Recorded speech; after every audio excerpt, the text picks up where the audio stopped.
नमस्कार। आज की ऑनलाइन कक्षा में आपका स्वागत है। मैं विज्ञानाचार्य अरुण कुमार दुबे, उच्च माध्यमिक आदर्श विद्यालय मंदिर रंजीत नगर भरतपुर। आज आपको हम विज्ञान विषय के प्रथम अध्याय से ही अध्यापन कराना प्रारंभ करते हैं। अपना प्रथम अध्याय है भोजन और स्वास्थ्य। तो देखिए, सबसे पहले हम एक चीज देखना चाहते हैं, ऊर्जा। ऊर्जा क्या है? किसी भी व्यक्ति, वस्तु, तंत्र के कार्य करने की क्षमता को ऊर्जा कहते हैं। ऊर्जा क्या है? किसी भी व्यक्ति, वस्तु, तंत्र के कार्य करने की क्षमता को ऊर्जा कहते हैं। और ऊर्जा के बिना कार्य संभव नहीं है। निर्जीव वस्तु है, वो पेट्रोल, डीजल, अन्य किसी भी स्रोत से ऊर्जा प्राप्त करती। सजीव हैं, उनको ऊर्जा प्राप्त करने के लिए किसकी आवश्यकता होती है? भोजन की। अब भोजन क्या है? ऐसा कोई भी खाद्य पदार्थ, यानी कि खाने वाली सामग्री, जो हमारे शरीर को ऊर्जा प्रदान करे, टूटे फूटे अंगों की मरम्मत करे, नए ऊतकों का निर्माण करे, प्रतिरोधी क्षमता को बढ़ाए, ऐसे सारे खाद्य पदार्थों को हम क्या कहते हैं? भोजन कहते हैं। यानी जो हमारे शरीर की ऊर्जा प्रदान करता है, टूटे फूटे अंगों की मरम्मत करता है, प्रतिरोधी क्षमता बढ़ाता है, वो भोजन कहलाता है। और भोजन के जो अवयव हैं, उन भोजन के अवयवों को पोषक कहते हैं। जो भी भोजन में अवयव है, जैसे कार्बोहाइड्रेट है, प्रोटीन है, वसा है, विटामिन्स हैं, खनिज लवण हैं, वो सारे क्या हैं? वो पोषक हैं। और निश्चित मात्रा जब भोजन में पोषक तत्वों की होती है तो उसको हम कहते हैं संतुलित भोजन। वह भोजन जिसमें समस्त पोषक तत्वों की एक निश्चित मात्रा होती है, वो संतुलित भोजन कहलाता है। कार्बोहाइड्रेट भी निश्चित होना चाहिए, प्रोटीन, विटामिन, वसा, सब चीज की एक नियंत्रित मात्रा होनी चाहिए, तो उसको हम क्या कहेंगे? संतुलित भोजन। यदि पोषक तत्व नहीं है नियमित, तो इसका अपोजिट कर दें, ऐसे भोजन को असंतुलित भोजन कहते हैं। जिसमें पोषक तत्व एक नियंत्रित निश्चित मात्रा में नहीं हो, उसको क्या कहेंगे? असंतुलित भोजन। और असंतुलित भोजन से ही हमारे स्वास्थ्य पर दुष्प्रभाव या कुप्रभाव पड़ता है। तो जब पोषक तत्वों की भोजन के अंदर कमी हो जाती है, तो उसको हम कहते हैं कुपोषण। कुपोषण क्या है? किसी भी पोषक तत्व की जब लंबे समय तक कमी होती है, तो ऐसे इसको हम क्या कहते हैं? कुपोषण कहते हैं। भोजन में लंबे समय तक पोषक तत्वों की कमी होना कुपोषण कहलाता है। कुपोषण के भी बहुत कारण हैं। पहला कारण देखेंगे तो पहला कारण है महंगाई। महंगाई होने के कारण कोई भी परिवार के सभी सदस्यों को संतुलित भोजन नहीं मिल पाता है। दूसरा, बेरोजगारी भी हो सकती है। बेरोजगारी,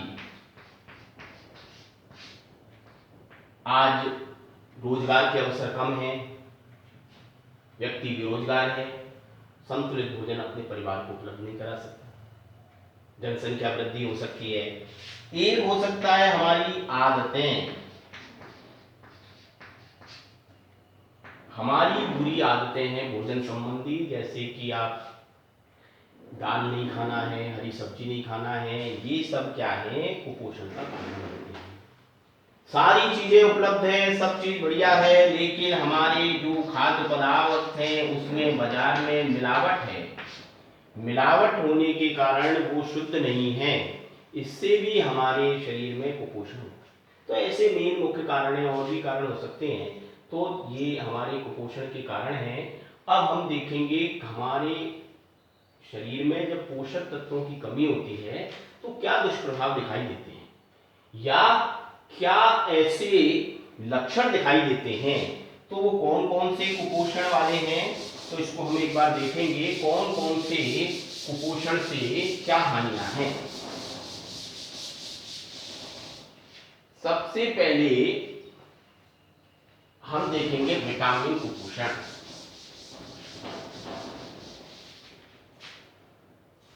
विटामिन कुपोषण, विटामिन शरीर को ऊर्जा प्रदान नहीं करते हैं, लेकिन हमारे भोजन में बहुत आवश्यक है। अगर इनकी कमी हो जाएगी तो बहुत सारे लक्षण आपको दिखाई देते हैं।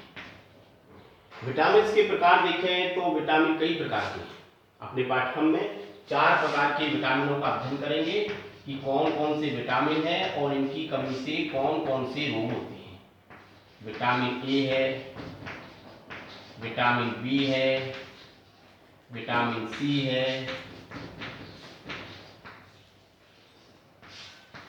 विटामिन डी है, विटामिन ई और के भी होते हैं। हमारे में तो पाठ्यक्रम में 4 है। विटामिन ए जब भोजन में कम हो जाता है तो इससे एक रोग हो जाता है रतौंधी। रतौंधी नामक रोग होता है। क्या लक्षण है? अंधेरे कम प्रकाश में कम दिखाई देता है, तो इसका मतलब क्या है? रतौंधी। विटामिन बी का यदि देखें तो विटामिन बी 3 प्रकार की है। वैसे विटामिन बी 8-9 प्रकार के होते हैं, लेकिन अपने पास 3 दे रखे हैं। Vitamin B1, vitamin B2, vitamin B3। B1 जो विटामिन है उसको नाम है थायमिन। विटामिन B1 क्या है? थायमिन। विटामिन बी है B2 riboflavin.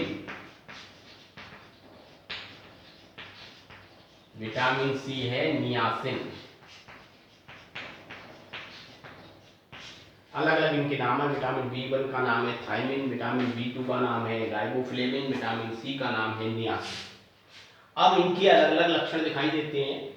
Vitamin B1 thiamine की कमी से रोग हो जाता है बेरी-बेरी। बेरी-बेरी रोग में आप देखेंगे तो हृदय की धड़कन कम, मांसपेशियां कमजोर हो जाती, स्मृति में कमी आ जाती है, याददाश्त। राइबोफ्लेविन है, इससे इसी से नाम से ही याद रख लेंगे, राइबोफ्लेविनोसिस। राइबोफ्लेविनोसिस नामक रोग होता है, जिससे कि आपके जो मुख के किनारे, वो आप मुख के किनारे हैं, आपके होठ की त्वचा है, मुख के किनारे हैं, वो क्या होते हैं? फटने लगते हैं। ये राइबोफ्लेविनोसिस होता है। और नियासिन है, वो उससे जो रोग हो जाता है वो पेलेग्रा नामक रोग हो जाता है, जिससे कि जीभ पर, त्वचा पर पपड़ियां पड़ने लगती हैं। ऐसे रोग के क्या है? लक्षण है। तो इनके नाम भी पूछ सकता है कि राइबोफ्लेविनोसिस रोग के लक्षण बताइए। ऐसा भी प्रश्न खंडे में 1 नंबर का आ सकता है। तो पेलेग्रा रोग में मुख, वो जीभ पर और त्वचा पर पपड़ियां पड़ने लगती हैं। विटामिन सी देखें तो विटामिन सी का नाम है एस्कॉर्बिक अम्ल। खट्टे जितने भी पदार्थ हैं उसमें विटामिन सी पाया जाता है, और इसकी कमी से रोग होता है स्कर्वी रोग होता है। और स्कर्वी रोग में आप देखेंगे कि मसूड़े जो हैं उनसे खून आने लगता है, त्वचा पर क्या बन जाते हैं? चकत्ते बन जाते हैं। इसके अलावा विटामिन डी को कैल्सीफेरॉल कहते हैं, और कैल्सीफेरॉल रोग से होता है रिकेट्स नामक रोग हो जाता है। रिकेट्स, इसमें घुटने पास आ जाते हैं और आपकी जो हड्डियां हैं वो हड्डियां मुड़ जाती हैं, घुटने आसपास आ जाते हैं पैरों की हड्डियां मुड़ने से। ये 4 रोग हो जाते हैं। विटामिन ए से ये है कि अपने सारे किताब में भी एक सारणी बना रखी है, उस सारणी में सारे विटामिन के नाम, रोग उनसे और उनकी क्या दुष्प्रभाव है, उसमें से भी अपन अध्ययन करेंगे, कर सकते हैं। तो ये क्या था, विटामिन कुपोषण। तो पहला अपना था कि जब कुपोषण होता है तो विटामिन के कुपोषण से क्या हानि है। अब दूसरा अपन कुपोषण देख रहे हैं, उसका नाम है प्रोटीन कुपोषण। प्रोटीन जो है वो प्रत्येक गर्भवती महिला और बच्चों के लिए बहुत आवश्यक है, और बच्चों के भोजन में तो बहुत चाहिए, क्योंकि बच्चे का विकास हो रहा है, शारीरिक वृद्धि हो रही है, नए ऊतकों का निर्माण हो रहा है। ये किससे होगा, ये आपके प्रोटीन का ही कार्य है। तो प्रोटीन कुपोषण कार्बन, हाइड्रोजन, ऑक्सीजन, नाइट्रोजन आदि से मिलकर बने होते हैं। और प्रोटीन कुपोषण का प्रभाव किस पर ज्यादा दिखाई देता है, बच्चों पर अधिक दिखाई देता है। जैसे इससे जब प्रोटीन की कमी होती है तो एक रोग होता है क्वाशियोर।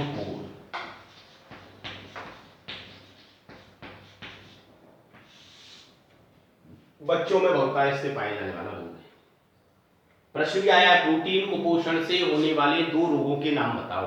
तो पहला रोग हो गया अपना क्वाशियोर। क्या लक्षण है, बच्चे का पेट फूल जाता है, स्वभाव कैसा हो जाता है, चिड़चिड़ा हो जाता है, भूख उसको कम लगने लगती है, और त्वचा पीली, शुष्क, काली, धब्बेदार हो जाती है। 4 लक्षण हो गए, पेट फूल जाता है, स्वभाव चिड़चिड़ा हो जाता है, भूख कम लगती है, और त्वचा पीली, काली, शुष्क, धब्बेदार हो जाती है। अगर ये बच्चों में क्वाशियोर के लक्षण हैं। दूसरा है मेरुस्मस। मेरुस्मस रोग क्या है, मेरुस्मस रोग के अंदर प्रोटीन के साथ साथ ऊर्जा की भी कमी हो जाती है। प्रोटीन के साथ ऊर्जा की कमी हो जाती है तो मेरुस्मस रोग है। इसमें बच्चे का शरीर दुर्बल हो जाता है, वहां पेट फूला था, यहाँ दुर्बल हो गया है क्योंकि ऊर्जा नहीं मिल रही है, और जो उसका शरीर है वो 1 नंबर तो बता रही, दुर्बल हो जाएगा। आंखें कांतिहीन, अंदर की ओर धंसने लगती हैं। ऐसे 2 लक्षण मेरुस्मस के। तो पूछ ले, प्रोटीन, कई प्रकार के प्रश्न बनते हैं, प्रोटीन कुपोषण से होने वाले 2 रोगों के नाम बताओ, तो केवल नाम लिखना है। क्वाशियोर के लक्षण बताइए, तो क्वाशियोर के लक्षण लिखने। तो ये अपना था प्रोटीन कुपोषण। अब एक और अपना कुपोषण है खनिज कुपोषण। खनिज लवण भी भोजन का एक संगठक है, आवश्यक है, और खनिज भी हमारे शरीर में कई प्रकार से कार्य करते हैं। कौन कौन से खनिज हैं हमारे लिए शरीर के लिए आवश्यक, तो इसको हम देख रहे हैं। सोडियम है, पोटेशियम है, कैल्शियम है, फास्फोरस है, आपके आयोडीन है, लोहा है। ऐसे 4 हमारे पास 6 क्या होते हैं, खनिज होते हैं। अब इनसे दुष्प्रभाव, इनके कार्य हैं, इन खनिजों के यानी जो खनिज लवण तत्वों के कार्य हैं, जैसे सोडियम है, ये स्रोत क्या है आपके, किसमें पाया जाता है, नमक में पाया जाता है। इसके अलावा मछली, मांस, अंडों में पाया जाता है।